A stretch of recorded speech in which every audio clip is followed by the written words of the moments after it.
बेटी तुम घर की बहू नहीं मेरी बेटी हो।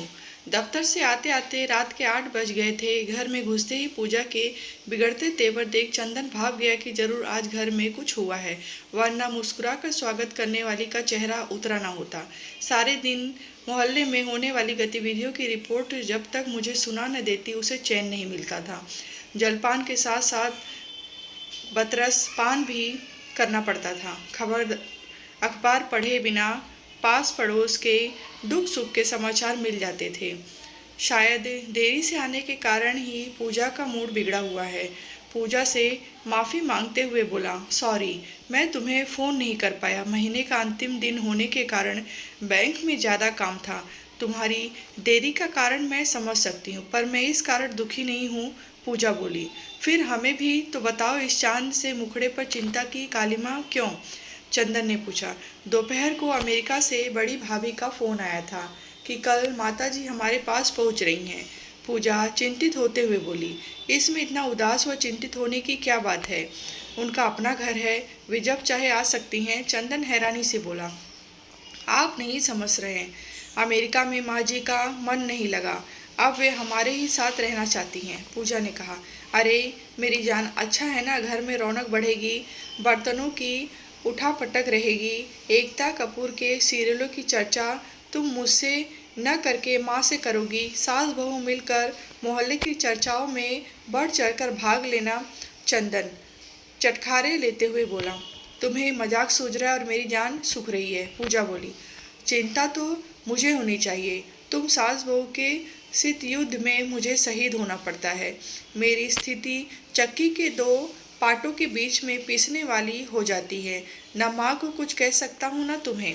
कुछ सोचते हुए चंदन फिर बोला, मैं तुम्हें कुछ टिप्स देना चाहता हूँ। यदि तुम उन्हें अपनाओगी तो तुम्हारी सारी परेशानियाँ एक झटके में उड़न छू हो जाएंगी। यदि ऐसा है तो आप जो कहेंगे मैं करूँगी। मैं चाहती हूँ माँ जी खुश रहें। आपको याद है पिछली बार छोटी सी बात से माँ जी नाराज हो गई थी।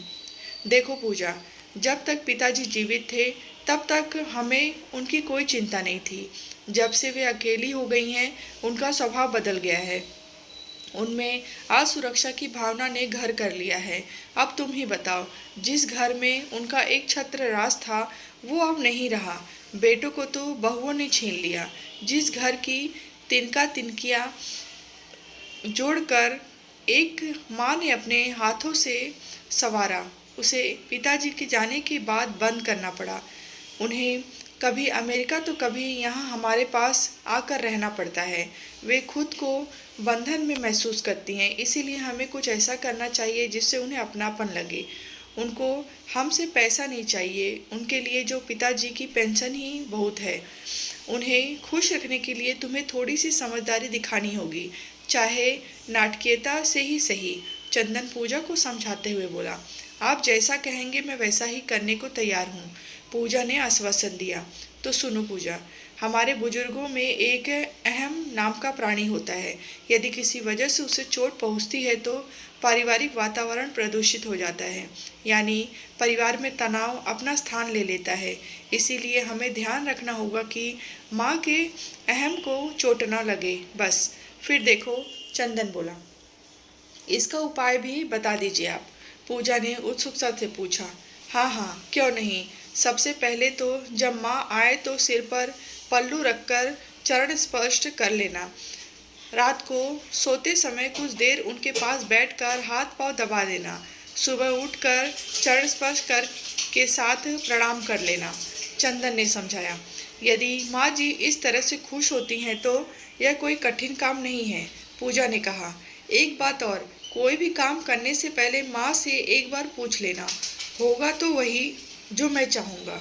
जो बात मनवानी हो उस बात के विपरीत कहना, क्योंकि घर के बुजुर्ग लोग अपना महत्व जताने के लिए अपनी बात मनवाना चाहते हैं।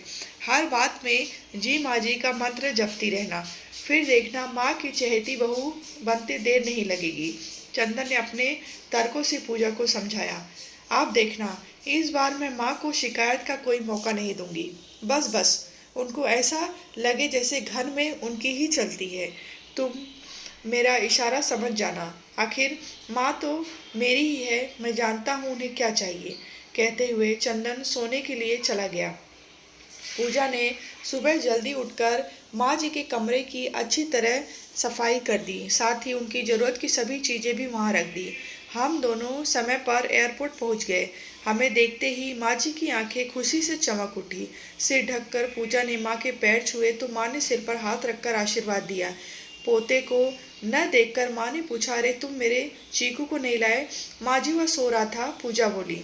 बहू, आजकल बच्चों को नौकरों के भरोसे छोड़ने का समय नहीं है, आए दिन अखबारों में छपता रहता है, माँ जी ने समझाते हुए कहा। जी माँ जी, आगे से ध्यान रखूंगी, पूजा ने माँ जी को आश्वासन दिया। रास्ते भर भैया भाभी व बच्चों की बातें होती रही। घर पहुंचकर माँ ने देखा जिस कमरे में उनका सामान रखा है उसमें उनकी ज़रूरत का सारा सामान कायदे से रखा था। 4 वर्षीय पोता चीकू दौड़ता हुआ आया और दादी के पांव छूकर गले लग गया। माँ जी, आप पहले फ्रेश हो लीजिए, तब तक मैं चाय बनाती हूँ, कहते हुए पूजा किचन की ओर चली गई। रात के खाने में सब्जी माँ से पूछकर बनाई गई। खाना खाते खाते चंदन बोला, पूजा कल आलू के पराठे बनाना, पर माँ से सीख लेना, तुम बहुत मोटे बनाती हो। पूजा की आंखों में आंखें डालकर चंदन बोला, ठीक है, माँ जी से पूछकर ही बनाऊंगी, पूजा बोली। माँ जी के कमरे की सफाई भी पूजा काम वाली से न करवाकर खुद करती थी, क्योंकि पिछली बार काम वाली से कोई चीज़ छू गई तो माँ जी ने पूरा घर सिर पर उठा लिया था। अगले दिन ऑफिस जाते समय चंदन को एक फाइल न मिलने के कारण वह बार बार पूजा को आवाज़ लगा रहा था। पूजा थी कि सुनकर भी अनसुना करके माँ के कमरे में काम करती रही। तभी माँ जी बोली, बहू तू जा, चंदन क्या कह रहा है सुन ले। जी माँ जी। दोपहर के समय माँ जी ने तेल मालिश के लिए शीशी खोली तो पूजा ने शीशी हाथ में लेते हुए कहा, ला माँ जी, मैं लगाती हूँ। बहू रहने दे, तुझे घर के और भी बहुत काम है, थक जाएगी। नहीं माँ जी, काम तो बाद में भी होते रहेंगे, तेल लगाते लगाते पूजा बोली। माँ जी, आप अपने समय में कितनी सुंदर दिखती होंगी, और आपके बाल तो और भी सुंदर दिखते होंगे, जो आप भी कितने सुंदर और मुलायम हैं। अरे नहीं, ऐसी कोई बात नहीं है। हाँ, तुम्हारे बाबूजी जरूर कभी कभी छेड़ दिया करते थे, कहते थे कि यदि मैं तुम्हारे कॉलेज में होता तो तुम्हें भगा ले जाता। बात करते करते उनके मुख की लालिमा बता रही थी जैसे वे अपने अतीत में पहुंच गई हैं। पूजा ने चुटकी लेते हुए माँ जी को फिर छेड़ा। माँ जी, चीकू के पापा बताते हैं कि आप नाना जी के घर भी कभी कभी ही जाती थी। बाबूजी का मन आपके बिना लगता ही नहीं था। क्या ऐसा ही था माँ जी? चल हट, शरारती कहीं की, कैसी बातें करती हैं। देख, चीकू स्कूल से आता होगा। बनावटी गुस्सा दिखाते हुए माँ जी नव यौवना की तरह शर्मा गई। शाम को पूजा को सब्जी काटते देख माँ जी बोली, बहू तुम कुछ और काम कर लो, सब्जी मैं काट देती हूँ। माँ जी रसोई घर में गई तो पूजा ने मनुहार करते हुए कहा, माँ जी, मुझे भरवा शिमला मिर्च की सब्जी बनानी नहीं आती, आप सिखा देंगी? ये कहते हैं जो स्वाद माँ के हाथ में बने खाने में है वह तुम्हारे में नहीं। हाँ हाँ, क्यों नहीं, मुझे मसाले दे दे, मैं बना देती हूँ। धीरे धीरे रसोई की जिम्मेदारी माँ ने अपने ऊपर ले ली थी। और तो और चीकू की मालिश करना, उसे नहलाना, उसे खिलाना पिलाना सब माँ जी ने संभाल लिया। अब पूजा को चीकू को पढ़ाने के लिए बहुत समय मिलने लगा। इस तरह पूजा के सिर में काम का भार कम हो गया था, साथ साथ घर का वातावरण भी खुशनुमा रहने लगा। चंदन को पूजा के साथ कहीं घूमने जाना होता तो वह यही कहती कि माँ से पूछ लो, मैं उनके बिना नहीं जाऊंगी। एक दिन पिक्चर देखने का मूड बना। ऑफिस से आते ही चंदन पास ले गया आया। जब पूजा को चलने के लिए कहा तो वह झट से ऊंचे स्वर में बोली, माँ जी चलेंगी तो मैं चलूंगी, अन्यथा नहीं। वह जानती थी कि माँ को पिक्चर देखने में कोई रुचि नहीं है। उनकी तू मैं सुनकर माँ जी बोली, बहू क्यों जिद कर रही हो? चंदन का मन है तो चली जा, चीकू को मैं देख लूंगी। माँ जी ने शांत स्वर में कहा, अंधा क्या चाहे, चाहे जो दो आंखें। वे दोनों पिक्चर देखकर वापस आए तो उन्हें खाना तैयार मिला। माँ जी को पता था चंदन को कटहल पसंद है, इसीलिए फ्रिज में कटहल निकाल कर बना दिया। चपातियाँ बनाने के लिए पूजा ने गैस जलाई तो माँ जी बोली, पूजा तुम खाना लगा दो, रोटियाँ मैं सेकती हूँ। नहीं माँ जी, आप थक गई होंगी, आप बैठिए, मैं गर्मा गर्म रोटियाँ बनाकर लाती हूँ। पूजा बोली, सभी एक साथ बैठकर खाएंगे, तुम बना लो पूजा। चंदन बोला, एक साथ सभी को खाना खाते देख माँ जी की आंखें नम हो गई। चंदन ने पूछा तो माँ बोली, आज तुम्हारे बाबूजी की याद आ गई, आज वे होते तो तुम सबको देखकर बहुत खुश होते। माँ, मन दुखी मत करो, चंदन बोला। पूजा की ओर देखकर चंदन बोला, कटहल की सब्जी ऐसे बनती है, सच में माँ, बहुत दिनों बाद इतनी स्वादिष्ट सब्जी खाई है। माँ से कुछ सीख लो पूजा। माँ जी, सच में सब्जी बहुत स्वादिष्ट है, मुझे भी सीखना है, सिखाना। बहू, खाना तो तुम भी स्वादिष्ट बनाती हो। नहीं माँ जी, जो स्वाद आपके हाथों के बनाए खाने में है वह मेरे में कहाँ। पूजा बोली। चंदन को दिवाली पर बोनस के पैसे मिले तो देने के लिए उसने पूजा को आवाज़ लगाई। पूजा ने आकर कहा, माँ जी को ही दे दीजिए ना। चंदन ने लिफाफा माँ के हाथ में रख दिया। माँ जी लिफाफे को उलट पलट देखते हुए रोमांचित हो उठी। आज वे खुद को घर के बुजुर्ग व सम्मानित सदस्य अनुभव कर रही थी। चंदन व पूजा जानते थे कि माँ को पैसे से कुछ लेना देना नहीं है, न ही उनकी कोई विशेष जरूरतें थीं। बस उन्हें जो अपना मान सम्मान चाहिए था। अब उस घर में कोई भी खर्चा होता या कभी जाना होता तो पूजा माँ से जरूर पूछती। माँ जी भी उसे कहीं घूमने जाने के लिए मना नहीं करती। अब हर समय माँ के मुख से पूजा की प्रशंसा के फूल झड़ते। दिवाली की घर की साफ सफाई करते करते पूजा स्टूल से जैसे ही नीचे गिरी, उसके पाँव में मोच आ गई। माँ ने उसे उठाया और पकड़कर पलंग पर बैठाकर पाँव में गरम मरहम लगाया और गरम पट्टी बांधकर उसे आराम करने को कहा। यह सब देखकर चंदन बोला, माँ, मैंने तो सुना था बहू सेवा करती है सास की, पर यहाँ तो उल्टी गंगा बह रही है। चुप कर, ज्यादा बकबक मत कर, पूजा मेरी बेटी जैसी है, क्या मैं इसका ध्यान नहीं रख सकती।